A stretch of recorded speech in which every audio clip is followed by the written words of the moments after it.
Hold on to your berets, folks, because things are about to get interesting in Gabon. This April, the Central African nation will hold a presidential election. But this isn't just any old election. This one's got more plot twists than a season finale of House of Cards, and the stakes are higher than ever. For starters, the man running the show is none other than General Brice Clotaire Oligui Nguema. You might remember him from such hits as the 2023 Gabon coup, where he played the role of, well, the coup leader. That's right, Nguema seized power last year, ending the Bongo family's 55-year reign.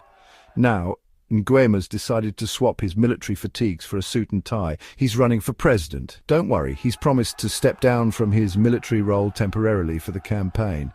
And if he wins, he's hanging up the uniform for good. Apparently the general wants to add democratically elected leader to his resume. But hold on a second. This sudden career change has raised more than a few eyebrows. Is Nguema serious about democracy, or is this just a power grab in disguise? Get ready for a wild ride, folks, because the answer is far from clear. So, why is Nguema taking this gamble? Well, he's saying all the right things, of course. He's promising to fight corruption, boost the economy, and make life better for everyday Gabonese.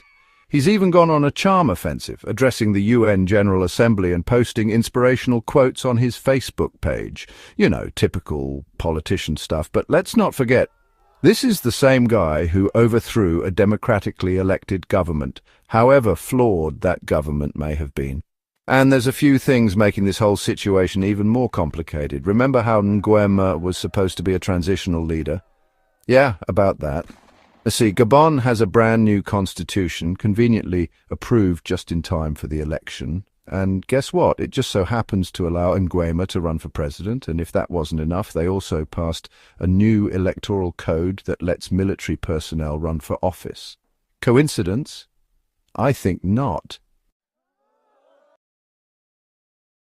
You can imagine, not everyone is thrilled about these changes. Opposition groups are crying foul, claiming Nguema's rigged the system in his favor. They're calling for a return to civilian rule and accusing him of being just another power-hungry dictator.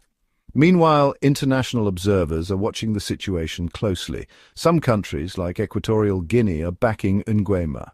They see him as a stabilizing force in a volatile region. Others are urging him to stick to his promise of a transition to democracy.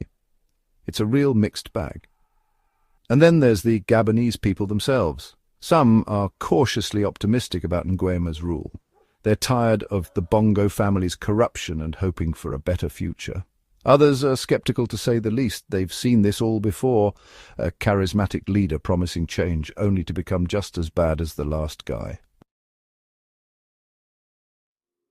So what does all this mean for Gabon? Well, that's the million-dollar question, isn't it? This election is about more than just choosing a new president. It's about the future of Gabon's democracy.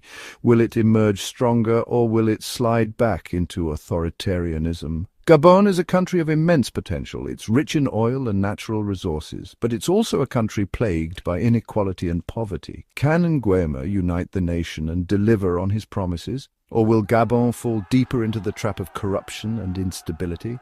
One thing's for sure, this election is going to be one for the history books. So buckle up, folks. It's going to be a bumpy ride.